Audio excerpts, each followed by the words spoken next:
Hey friends, today I'm gonna talk about my most disappointing reads of 2018. So I wasn't really sure if I wanted to do this video because I thought I didn't really have enough disappointing reads because I didn't really have a lot of low ratings this year or last year. But then I did realize that there were actually quite a lot of books that I was quite disappointed in. I just wanna preface this by saying that first of all, these are my most disappointing reads. These are not my worst reads. These are books that I had higher expectations for, that I wanted different things from. You will hear my reasoning. I just want to say that there's definitely other books that I read in 2018 that were worse than the books that I'm gonna mention here. But these are the ones that I really have the most to say about because I just ended up being disappointed. And also, I'm not including any DNFs. I am obviously very comfortable with DNFing quite a lot, but I am not really comfortable with putting these DNFs on a disappointing reads list because I didn't finish them. I don't know, like you do you, but that's not something that I want to do. So these are all books that I actually finished. These are in no particular order because I didn't really want to go so far as to rank them. And I will have reviews for almost all of these linked in the description, either a video review or a Goodreads review. So if you want to hear more in-depth thoughts about these books and why I ended up being disappointed, that is all in the description. So first off, I have Someday Somewhere by Lindsay Champion. This really spoke to me because in the synopsis it talked about two main characters, and one of them was like a musician and the other one was like a dancer. I don't even remember exactly, but just things that I'm generally really interested in, a lot to do in general with like music and performing arts. The cover gave me such like really happy, good vibes, and I read it. It's not good and happy vibes at all. That alone would not have made this ended up on a most disappointing reads list. My biggest problem was that the issues that were in here were not done well, in my opinion. I just think that there was kind of mental illness used as a plot twist. I just felt a little bit icky with how it was used. And that is honestly my biggest issue and why I ended up being really disappointed. I also wasn't really invested in the relationship between the two characters because it was just a relationship based on lies. And like when you have a little bit of that in the beginning, like that can be like fun and entertaining and interesting, but it just went on and on and on throughout the story and just got worse, and I just wasn't here for that at all. Then I have, oh, this is a controversial one. I have Obsidio by Amy Kaufman and Jay Kristoff. This solidified me not being a big fan of the trilogy. I loved Illuminae, like actually loved Illuminae when I first read it. But throughout the trilogy, I just realized that first of all, the format was like cool and interesting in the first book, but it just got boring at one point. And honestly, like you can only go so far to hide that your plot is weak with mixed media, you know? And I just thought that especially in Obsidio, the mixed media was really try hard, and it just didn't really work the way it did in Illuminae and Gemina. A lot of the mixed media in Obsidio would be video footage transcribed. So I was like, why am I not just reading a completely normal novel? Like it just didn't really work together as well anymore, like the mixed media and the story. But my biggest issue with this book and the trilogy overall is that it just kept doing the same things over and over again. And at some point, I just think that these authors crossed the line with repeating the same thing. And I'm gonna get into spoiler territory right now because I can't not talk about it. So if you haven't read Obsidio and the whole trilogy, then, you know, skip forward. I'm gonna leave a timestamp in the description, but skip forward until I'm not holding the book anymore. So, spoilers. I just think it is so fucking annoying that they killed off characters several times throughout the trilogy and they never actually ended up being dead. The first like 1 or 2 times it's like, oh, shocking, and then it gets revealed and you're like, oh my god, I'm so relieved they're not dead. But then at one point it just gets ridiculous. And in Obsidio, oh my god, they were trying so hard to make us believe that the characters were actually dead, didn't they? Yeah, I didn't believe it for a fucking second because it had happened 1,000 times before already. And it just annoys the shit out of me, especially because I feel like you can really tell that Amy Kaufman and Jay Kristoff were really just like, They were going for the shock. They were going for us being like, oh my god, this young adult book, they killed the characters. I can't believe they killed main characters. Like, wow, like they are so brave. Yeah, they didn't do it. You didn't do it. You didn't do anything. You just were fucking annoying. It pissed me off so much. Just the fact that it was used several times throughout the whole trilogy and was still supposed to shock us in this third book. Ridiculous. Honestly, so fucking ridiculous. And it makes me angry about the whole trilogy. Ugh. Then I have both Three Dark Crowns and One Dark Throne by Kendall Blake, although One Dark Throne I think is definitely the book that kind of manifested the spot on the most disappointing reads list. I mean, Three Dark Crowns was on my 5-star predictions list, so obviously I went into it with very high expectations. Maybe that was my own fault. But I do genuinely still believe that looking at the general concept, looking at the kind of world building, this could be a series that I really love. The fact that it's not is really disappointing. I think that the storyline is just a little bit, well, not the storyline necessarily, but the way the story is told is all over the place. And I find it very hard to follow the storyline and the different characters. I think it is very hard to distinguish who are actually the main characters. I know that the 3 queens are supposed to be the main characters, but the fact that we have so many characters that we read from, and we will know so many things about all of them and what they feel and what they think and what they are doing, and I just ended up being confused. First of all, having a hard time keeping track of all of the characters, who is who does what, who is like betraying who, and who is with the one person but then with the other. I thought that was really confusing, but I also just had a hard time in general kind of understanding just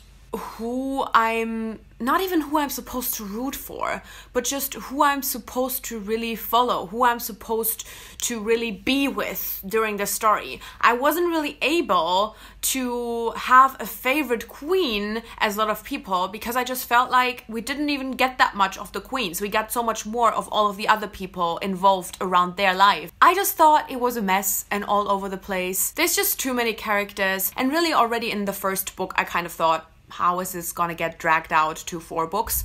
And reading the second book really confirmed that for me. I just don't think that this needs to be a 4-book series, and I'm just also really not interested in what is gonna happen in book 3 and 4, which is also why I DNF'd the series. But it is really annoying because I definitely think this had a lot of potential and I wanted to love this, but yeah, it did not go there for me at all. Then I have The Unbinding of Mary Read by Miriam McNamara. Now with this one in particular, I definitely recommend you to check out my review of this book, because there's so much going on in this book and it's just a whole garbage fire. If I were to name one number 1 worst book of the year, it would be this one, because it's really just not good. But I was very disappointed because, you know, I love pirates, and you know, especially if it involves a lot of female characters and a female romance on top of that, that's like my brand. I was really excited to go into this. I was just really looking forward to reading this story, and it just ended up being such a mess.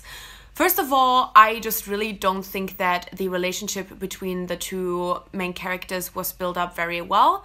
I actually think there was another kind of relationship in the past between one of the main characters and a male character, and that relationship was actually much more developed and made me feel more things than the female relationship in this book. That was like my first issue. I was already like, what?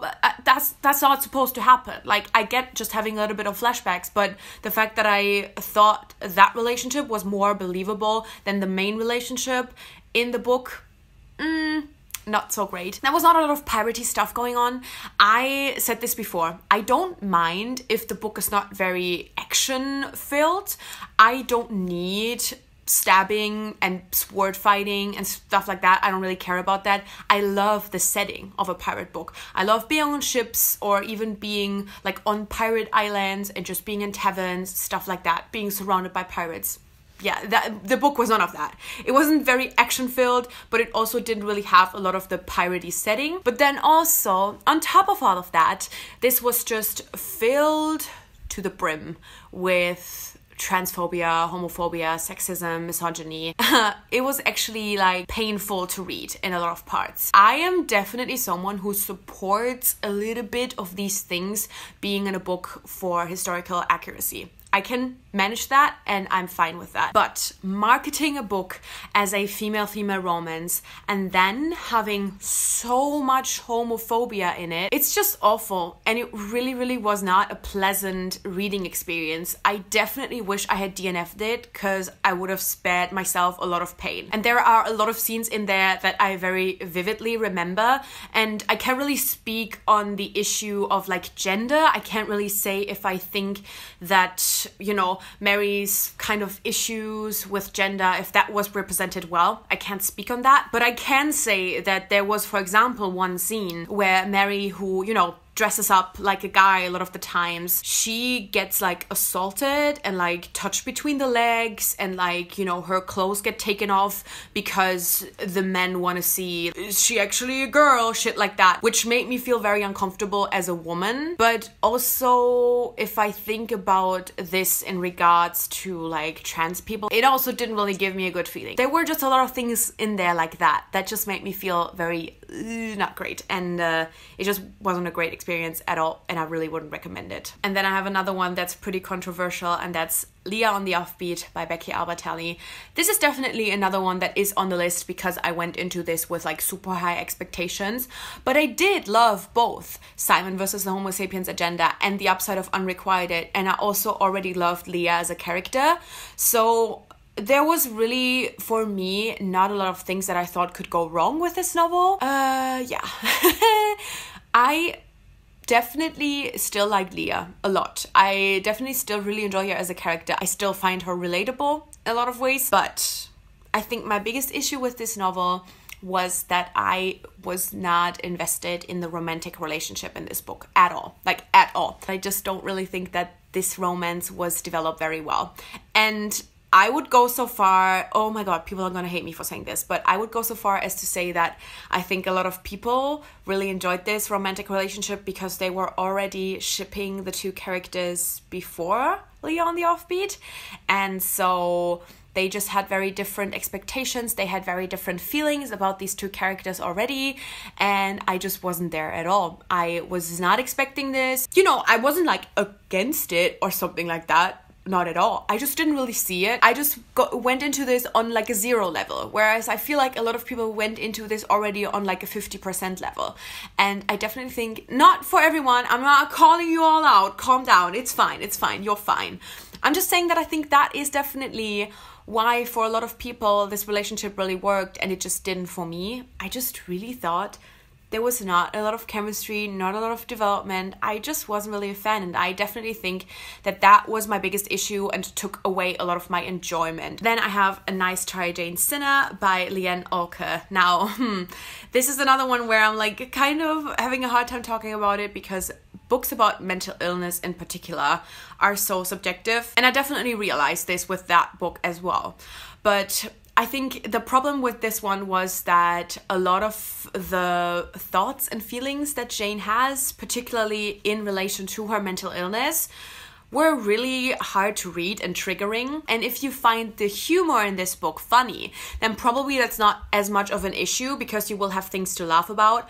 But I didn't find any of it funny. I didn't think this book was funny at all. It was just not my humor in the slightest. And I just really only felt this sense of dread about Jane and her life and her mental illness. And I just really think that a lot of this book just read like Jane was this like stone-faced character without any emotions. And I don't think that's true, but it was written in a way where it felt like that. And then on top of that, I didn't really get her humor. So she just felt like this shell of a person, which obviously in a way that like represents the depression, you know, but I just want a little bit more when I read from a character's perspective. And so I just thought that a lot of this was just really hard to read. I just really didn't find any of it funny, even though I think it was supposed to be funny. I couldn't really get behind the relationship at all. I really just think I ended up being disappointed because I thought that it would kind of be a funny book, and I think it's supposed to be a funny book. And it was not funny for me at all, and that just made a lot of it very hard to read. I just also didn't really like Jane as a main character because of the way she was written more than anything. And so yeah, this was not a good experience for me. Then I have Heart of Iron by Ashley Poston.